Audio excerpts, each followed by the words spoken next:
한 사회학자가 이런 표현을 했습니다. 19세기는 여성을 발견한 세기라면 지나간 20세기는 어린이를 발견한 세기다. 여러분, 어린이를 발견했다 하는 말이 무슨 뜻일까요? 어린이는 옛날부터 있어 왔죠. 그러나 20세기가 되기 전까지 어린이는 그저 그냥 부모나 사회의 부속물 정도로 그렇게 취급을 했었습니다. 이것은 가까이 우리나라 역사를 보아도 잘 알 수가 있습니다. 1920년 이전까지 우리나라는 어린이라는 단어가 없었습니다. 그 전까지는 그 당시에는 그저 이놈, 어린 것, 경우에 따라서는 애새끼 이런 표현까지 썼던 것이지요. 그런데 1920년에 들어와서 그 당시 일본에 유학을 하고 있었던 유학생 소파 방정환 선생은 이 점을 매우 안타깝게 여겼습니다. 조국의 미래가 다음 세대에 있고 어린 아이들에게 있는데 그렇게 부르는 것은 이것은 심각한 문제다 하는 것을 느꼈습니다. 그리고는 존댓말 쓰기 운동을 벌이면서 처음으로 어린이라는 단어를 우리나라에 소개를 하게 되었습니다. 어린이라고 할 때 이라는 단어는 원래 우리나라 고유말에 늙으니, 착하니, 높으니 하는 식으로 이라는 단어가 존칭입니다. 존대할 때 우리는 이라는 단어를 쓰지요.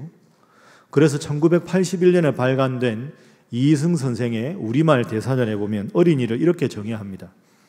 어린 아이를 높여서 부르는 말로 나이가 어린 아이란 뜻이다. 그러니까 어린이라는 단어는 어린 아이들을 높여서 부르는 그런 단어입니다. 그것이 1920년이었습니다. 그리고 얼마 있지 않아서 1922년 5월 1일 처음으로 어린이날 제정을 제안했고 1923년에는 순수 아동 잡지인 어린이라는 잡지를 창간하게 되었습니다. 5월은 가정의 달입니다. 그리고 첫째 주인 오늘은 어린이 주일로 지킵니다.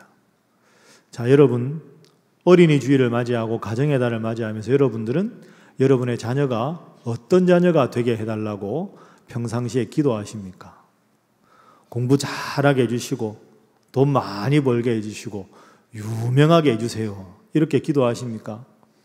그렇게 기도한다면 하나님 믿지 않는 사람과 다를 바가 없지 않습니까? 그리고 요즘 보면 공부 잘하고 돈 많고 유명한 사람들은 대부분 감옥에 가 있습니다.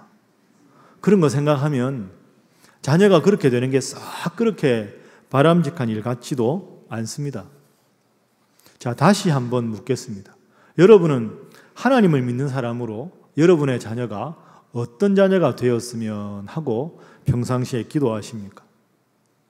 이 질문을 가지고 오늘 본문을 한번 생각해 보겠습니다. 오늘 본문에는 3명의 인물이 등장합니다. 사가랴, 엘리사벳, 그리고 세례 요한입니다. 사가랴는 훌륭하고 믿음이 좋은 제사장이었습니다. 그리고 그의 아내 엘리사벳도 훌륭한 제사장의 가문이었습니다. 그런데 이 믿음 좋은 제사장 가문의 이 두 부부에게는 안타깝게도 자녀가 없었습니다. 그런데 하나님께서 천사를 보내셔서 사가랴가 하나님의 제단에서 분향할 때 내가 너희에게 아들을 주겠다 하고 약속을 하셨습니다. 그래서 나이가 많은 이 노부부가 얻은 사랑스러운 외동 아들이 바로 세례 요한입니다. 세례 요한이 어떤 인물입니까? 예수님 태어나시기 6개월 전에 태어나서 예수님께서 조만간 오실 것이다 하고 온 백성들에게 회개를 선포하고 그리고 모든 백성들로 하여금 예수님을 맞이할 준비를 한 훌륭한 인물입니다. 얼마나 훌륭했느냐 여러분 아시지요? 마태복음 11장 11절에 보면 예수님께서 세례 요한에 대해서 너무나도 위대한 칭찬의 말씀을 하셨습니다. 자, 우리 화면 보면서 마태복음 말씀 함께 읽어봅니다. 시작. 진실로 너희에게 말하노니 여자가 낳은 자 중에 세례 요한보다 큰 이가 일어남이 없도다. 아멘. 여자의 낳은 자 중에 하는 말은 전 인류를 통틀어 이런 말이죠. 여자의 몸에서 난 자가 아닌 사람은 단 한 사람도 없기 때문입니다. 오고 가는 온 역사를 통틀어서 세례 요한보다 큰 이가 일어남이 없었다. 세례 요한만한 인물이 없었다는 뜻이죠. 자, 그렇다면 어린이 주일을 맞이해서 우리가 과연 세례 요한은 어떤 삶을 살았기에 우리 예수님이 이렇게 큰 칭찬을 하셨을까? 오늘 우리가 부모로서 또한 할아버지 할머니로서 자녀를 위해서 어떻게 기도해야 하나님 앞에 칭찬받는 이런 훌륭한 인물이 될 수 있을까? 이런 질문을 가지고 본문을 살펴보도록 하겠습니다.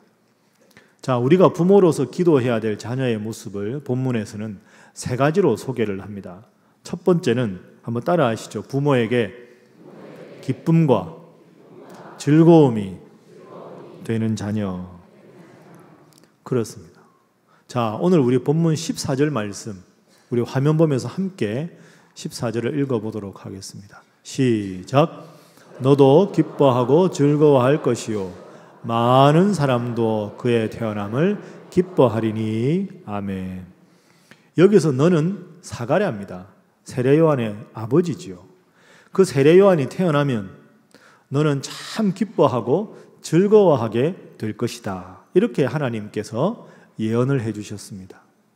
여러분, 여기서 순서가 참 중요합니다. 세례 요한이 태어나서 잘 자라서 하나님 일을 너무 잘 한 다음에 그 결과 때문에 부모인 사가랴와 엘리사벳이 기뻐하고 즐거워하는 게 아닙니다. 세례 요한은 지금 태어나기 전이지요. 태어나기 전인데 자녀가 태어나면 너희 부부가 참 기쁘고 즐거울 것이다. 이렇게 말씀하는 겁니다. 여러분, 이 점을 잘 생각하십시오. 성경적으로 말하면 자녀는 부모에게 기쁨과 즐거움입니다. 혹시 이 말씀을 오해하시면 안 됩니다. 자녀를 가진 사람은 복을 받은 사람이고 자녀가 없으면 하나님 앞에 복을 받지 않았다. 그런 뜻이 아닙니다. 사도 바울은 자녀가 없었지만 얼마나 훌륭한 인물입니까? 그러나 이 점을 한번 생각해 보시죠. 한 남자와 한 여자가 만나 결혼한다는 건 정말로 신비로운 사건입니다. 시집장가 보내기 얼마나 어렵습니까? 남들 보기에는 참 편한데 막상 우리 집안 일이면 그만큼 어려운 일이 없습니다. 그리고 원하는 때 자녀를 갖는 것 쉬운 일이 아닙니다. 성별도 우리가 결정할 수 있는 일이 아니지요. 그러니까 한 남자와 한 여자가 만나서 가정을 이룬다는 것도 신비고 그 가운데 자녀를 보는 것 자체가 신비라는 거죠. 이것은 정말로 하나님 은혜가 아니면 우리 힘으로는 할 수가 없는 일입니다. 자, 그리고 오늘 본문을 자세히 살펴보십시오. 너는 기뻐하고 즐거워할 것이다. 자녀가 잘하는 모습을 보고 기뻐하고 즐거워하는 게 아니라 태어나기 전에 이 자녀가 태어나는 모습 자체를 기뻐하고 즐거워해야 한다. 자녀라는 존재 자체가 부모인 우리에게는 기쁨과 즐거움이 되어야 된다는 거죠. 근데 우리는 때로 그렇지 않지요.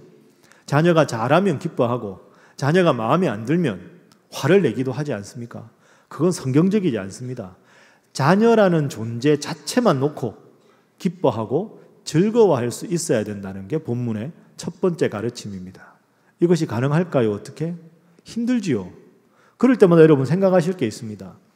하나님 여러분 사랑하는 건 여러분 믿으십니까? 대답이 왜 이러십니까? 다시 묻겠습니다. 하나님 여러분 사랑하는 건 믿으십니까? 자, 그런데 여러분, 하나님이 여러분을 사랑하시는 게 여러분이 잘해서 사랑하는 게 아닙니다. 이유가 있어서 하는 사랑은 사랑이 아닙니다. 그죠? 이유가 있어서 사랑한다면 이유가 사라지면 사랑하지 않겠지요. 사랑이 아닙니다. 하나님의 사랑은 우리가 사랑받을 일을 해서 사랑하는 게 아니지요. 우리가 죄 속에 삶에도 불구하고 우리가 부족함에도 불구하고 우리 존재 자체를 그대로 받아주셔서 하나님 우리를 사랑하시는 겁니다. 그럼에도 불구하고 하는 사랑이 하나님 사랑이죠. 이 원리가 자녀 사랑에도 똑같이 적용이 되는 겁니다. 그럼에도 불구하고 하나님 우리를 받아주시고 사랑하셨듯이 우리는 자녀의 존재 자체를 놓고 사랑할 수 있어야 합니다. 그것이 성경에서 가르치는 자녀에 대한 부모의 첫 번째 태도입니다. 여러분, 때로 힘드시더라도 하나님께서 여러분 사랑하신 그 사랑을 생각하면서 자녀의 부족함에도 불구하고 자녀가 때론 여러분의 마음을 힘들게 함에도 불구하고 자녀 자체를 놓고 사랑할 수 있는 사랑하는 부모님들 사랑하는 할아버지 할머니 되시기를 주님 이름으로 부탁합니다. 우리 옆에 분들과 인사 한번 하겠습니다. 자녀 자체를 보고 기뻐할 수 있기를 바랍니다. 다시 한번 하겠습니다. 잘하실 줄 믿습니다. 그럼 여러분 오늘 댁에 가셔서 하실 일이 있습니다. 애들 보면 무조건 안아주시고 사랑한다고 하십시오. 우리 엄마가 오늘 왜 이러나 그런 말 들어도 괜찮으니까 그게 맞는 거죠. 태어나지도 않은 그 아이를 예언하면서도 너는 기뻐하고 즐거워하라 이렇게 말씀하셨습니다. 하나님 저로 하여금 자녀가 있음 자체에 대해서 그 자녀를 보며 기뻐하고 즐거워할 수 있게 해주십시오. 이것이 본문에서 가르치는 부모가 해야 될 첫 번째 기도입니다. 자, 두 번째 기도 따라하겠습니다. 많은 사람들도 기뻐하고 즐거워하는 자녀 되게 하소서. 이게 두 번째 기도 제목입니다. 14절 중반 이후에 나오지요. 너도 기뻐하고 즐거워할 것이요 많은 사람도 그의 태어나심을 기뻐할 것이다. 우리 예수님 어릴 적 모습을 한번 여러분 떠올려 보십시오. 누가복음 2장 52절에 보면 예수님 어릴 적 모습이 나옵니다. 예수는 지혜와 그 키가 자라가며 하나님과 사람에게 더 사랑스러워 가셨다.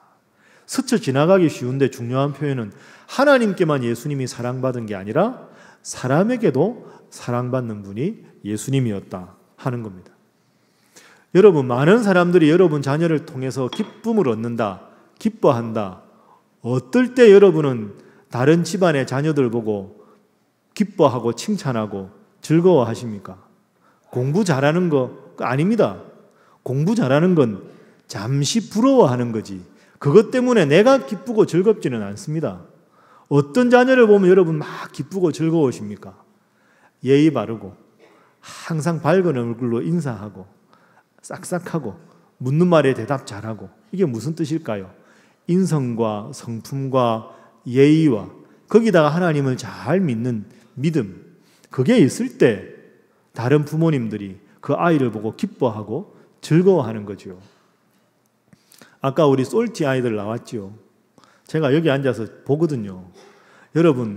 여러분들 가만히 뵈면요, 뭐 아주 멋진 분이 나와서 뭘 해도 속으로는 기뻐하는데 표정 변화는 별로 없습니다. 그런데 애들이 나오면 아무것도 안 해도 애들만 나와도 그냥 얼굴이 환해지는 거죠. 뭘 해도 좋은 거죠. 왜? 그 순수한 아이들이 강대상에 나와서 뭔가를 한다는 것 자체가 예뻐 보이는 겁니다.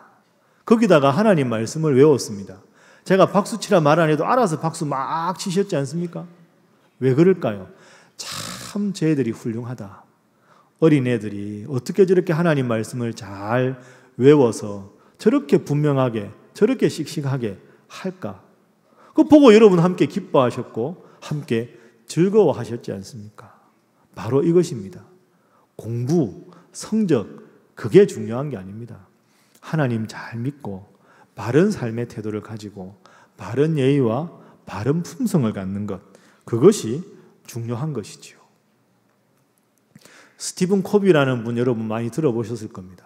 성공하는 사람들의 7가지 습관, 그런 책을 쓴 베스트셀러 작가지요. 그 책 다음에 쓴 책이 있습니다. 소중한 것을 먼저 하라 하는 책입니다. 그 책에 보면 자녀 교육의 아주 중요한 원리 하나를 우리에게 알려주고 있습니다. 그게 뭐냐 하면 인생에 있어서 중요한 것은 시간이 아니라 방향이다 하는 거죠. 한번 따라 하시죠. 시간이 아니라 방향이다. 자녀 교육에 딱 이게 중요한 말입니다. 여러분은 자녀 교육을 위해서 어떤 방향을 잡고 있습니까?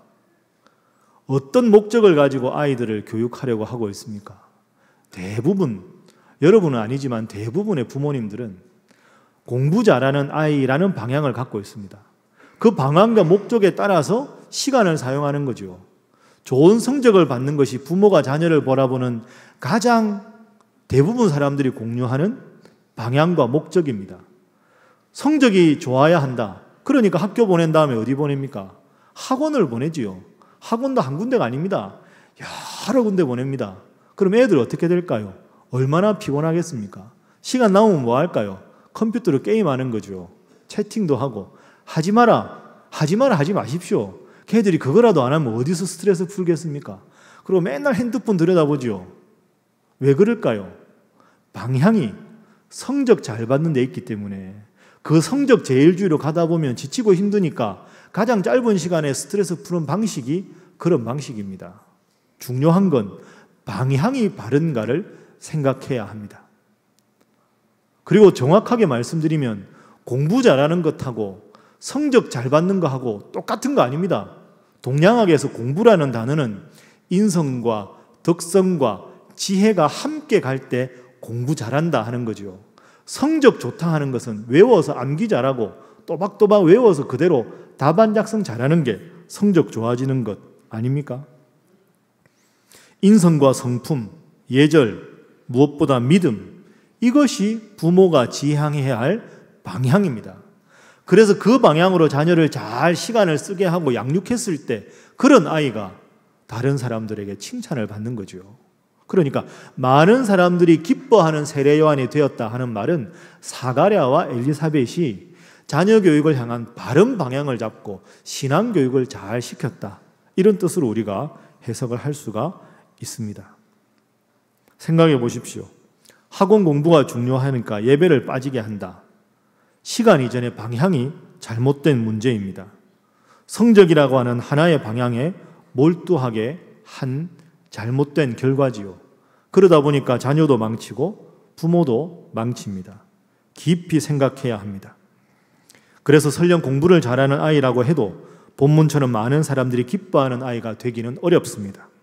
나보다 남을 먼저 배려하는 자녀, 나보다 힘든 형편에 있는 사람들을 위해서 사랑하는 마음이 있는 자녀, 다른 그 무엇보다 하나님을 섬기는 일에 우선순위를 두는 자녀, 이런 자녀라야 다른 사람들을 유익하게 하고 기쁨을 주는 자녀가 될 수가 있는 것이지요.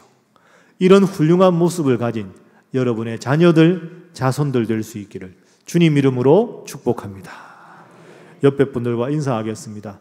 믿음 안에 바른 방향을 가지시기 바랍니다. 다시 한번 합니다. 잘하실 줄 믿습니다. 하겠습니다. 자, 이제 마지막 세 번째를 한번 생각해 보겠습니다.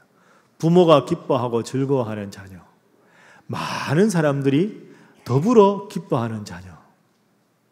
이 두 가지와 더불어 제일 중요한 것이 세 번째입니다.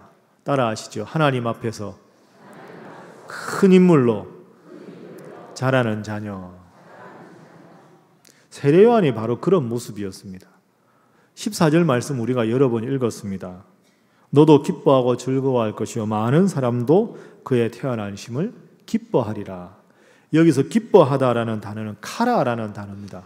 근데 여러분, 여기서 말하는 카라라는 단어는요, 뭐 다른 일을 해서 기뻐하는 그런 기쁨이 아니고 하나님께서 나를 사랑하신다 하는 걸 깊이 느껴서 마음속에 기쁜 상태가 카라입니다. 그리고 그 다음에 나오는 즐거워하고에 해당되는 아갈리아시스라는 단어도 같은 뜻입니다. 하나님 나를 구원하셨구나, 하나님 나를 사랑하셨구나, 그것 때문에 기뻐하는 것, 그것 때문에 즐거워하는 것, 그게 카라와 아갈리아시스라는 단어의 뜻입니다. 그러니까 정리를 해보면 부모님이 기뻐하고 즐거워하고 많은 사람들이 기뻐하는 자녀가 될 수 있는 것은 자녀가 하나님 잘 믿는 자녀가 되었을 때, 그래서 하나님을 잘 믿고 하나님이 정말로 나를 사랑하시는구나, 하나님이 내 인생의 주인이시구나 하는 믿음 위에 바로 서 있는 모습을 볼 때 부모가 기쁘고 즐겁고 다른 모든 사람들도 저 아이는 정말로 하나님이 지키시는구나, 하나님이 저와 함께 하시는구나, 그 모습을 보고 더불어서 기뻐할 수 있는 것, 이것이 성경에서 말하는 자녀 교육의 원리입니다. 그러니까 여러분, 자녀를 위해서 이렇게 기도하십시오. 하나님, 부모에게 기쁨과 즐거움이 되는 자녀가 되게 하시고 많은 사람들에게 칭찬 얻고 기뻐하는 자녀가 되게 하시되 무엇보다 하나님 잘 믿는 자녀가 되게 해 주십시오. 그래서 우리 사랑하는 이 자녀를 하나님께서 책임져 주시고 인생에 걸음걸음 함께 하셔서 어디 가나 하나님의 능력을 드러내는 자녀가 되게 하여 주옵소서. 그렇게 기도해야 여러분의 자녀가 잘 될 줄로 믿습니다. 그 모습이 세례 요한의 그런 모습이 바로 16절 말씀에 기록되어 있습니다. 자, 우리 16절 말씀 화면 보면서 함께 읽습니다. 시작. 주 곧 그들의 하나님께로 많이 돌아오게 하겠습니다. 아멘. 세례 요한 한 일이 뭡니까? 예수님 오시기 전에 많은 사람들에게 회개하라, 예수님이 곧 오실 것이다 해서 많은 사람들이 우리 예수님께 가서 회개하고 구원 얻도록 도운 것이 세례 요한의 역할입니다. 그러니까 하나님께서 나에게 주신 일을 잘 감당했을 때 예수님께서는 여자의 몸에서 난 자 중에 세례 요한보다 큰 이가 일어남이 없다, 이렇게 말씀을 하신 것이죠. 여러분, 그렇습니다. 다른 무엇보다 자녀를 위해서 기도할 때 하나님께서 이 아이의 주인 되어 주시고 하나님께서 이 아이의 삶을 지켜주십시오, 그렇게 기도하셔야 합니다. 저도 아들이 둘인데요, 여러분 다 그렇지 않습니까? 애들 어릴 때나 유치원 다니고 초등학교 다닐 때야 부모가 끼고 살 수 있는데 청소년기 지나고 이러다 보면 부모가 아이들을 보살피고 싶어도 이제 자기 삶이 더 중요해졌기 때문에 눈 밖에 있는 경우가 얼마나 많습니까? 그런데 그 아이들이 어떻게 인생을 바르게 살아가겠습니까? 하나님께서 그 아이들을 지켜주지 않으면 우리가 부모지만, 우리가 조부모지만 어떻게 그 아이들의 미래를 확신할 수가 있겠습니까? 하나님 앞에 바로 선 아이로 여러분 열심히 기도하셔서 하나님께서 그 아이들의 삶에 주인 되어 주시고 지켜달라고 날마다 기도하시는 여러분 모두가 될 수 있기를 바랍니다. 이 말씀이 시편 127편에 나와 있습니다. 127편 1절 말씀 기억하시지요? 이 반응은 기억이 안 난다, 이런 뜻이죠. 자, 우리 화면 보면서 시편 127편 1절 2절 함께 읽어봅니다. 시작. 여호와께서 집을 세우지 아니하시며 세우는 자의 수고가 헛되며 여호와께서 성을 지키지 아니하시면 파수꾼의 깨어 있음이 헛되도다. 너희가 일찍이 일어나고 늦게 누우며 수고의 떡을 먹음이 헛되도다. 그러므로 여호와께서 그의 사랑하시는 자에게는 잠을 주시는도다. 아멘. 마지막 구절 보니까 흐뭇하십니까? 하나님 사랑하는 자에게 잠을 주시는도다. 설교 시간에 자도 되겠구나. 주무시는 분 안 계시, 그거 잘못된 겁니다. 여호와께서 그 사랑하시는 자에게 잠을 주신다는 걸 원문 그대로 번역하면 잠잘 때도 복을 주신다, 이런 뜻입니다. 그러니까 항상 눈동자같이 깨어있을 때 살필 뿐 아니라 그 아이가 잠들어 있는 순간에도 하나님은 그 아이에게 복을 주신다. 자, 그런데 1절 한번 생각해 보십시오. 여호와께서 집을 세우지 아니하시면 세우는 자의 수고가 헛되고 여호와 하나님께서 성을 지켜주지 아니하시면 파수꾼에 깨어있는 것이 허사로다. 여러분, 그렇지 않습니까? 하나님이 그 아이를 지켜주지 않으면 우리 자녀가 어떻게 이 거친 세상 속에서, 이 죄악 많은 세상 속에서 바르게 크겠습니까? 2절 말씀, 너희가 일찍 일어나고 늦게 누우며 수고의 떡을 먹음이 헛되도다. 무슨 뜻입니까? 우리의 노력으로 아무리 해도 자녀가 바로 양육하기가, 바로 커나가는 것이 어려운 것입니다. 오직 하나님의 은혜로, 오직 하나님의 은혜로, 하나님 은혜가 여러분 자녀에게 함께 해달라고 날마다 기도하셔서 여러분에게 기쁨이 되고 이웃에게도 즐거움이 되는 귀한 자녀 될 수 있기를 주님 이름으로 축복합니다. 이를 위해서 여러분에게 꼭 기억하실 말씀 2가지만 기도 제목을 드리겠습니다. 하나님 은혜가 늘 함께하는 자녀가 되기 위해서 기억할 첫 번째입니다. 자, 저를 한번 따라 하시죠. 하나님, 내 자녀가 영적인 독립자가 되게 하소서. 영적인 독립자가 되게 하소서. 이게 무슨 말씀이냐 하면 여러분 자녀들 중에 교회 다니는 자녀들 많을 겁니다. 그런데 여러분이 교회 가야 된다고 하니까 교회 오고, 여러분이 기도해야 된다니까 기도하고, 점점 그렇게만 돼서 되겠습니까? 성장하면서 어떻게 해야 될까요? 영적으로 독립할 수 있어야 합니다. 엄마의 하나님, 할아버지의 하나님이 아니라 내 인생의 주인이 하나님이시다. 아버지의 예수님이 아니라 나의 예수님으로, 할머니의 하나님이 아니라 나의 하나님으로 그렇게 설 수 있도록 여러분 열심히 기도하고 그들을 성원할 수 있어야 합니다. 언제까지 누군가의 영향에 따라서 억지로 교회에 오는 것, 그 바람직하지 않지요. 미성숙한 신앙입니다.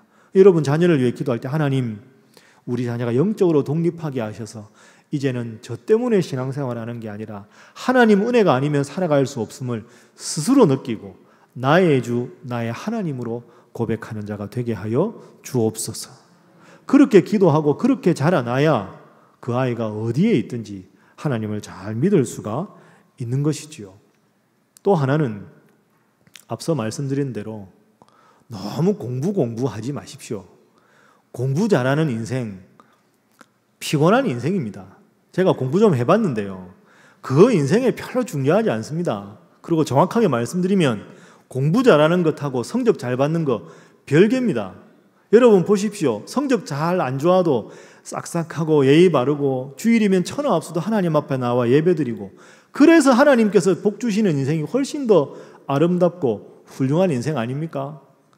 성적이 이게 뭐냐? 여러분 그런 잔소리 많이 하시죠.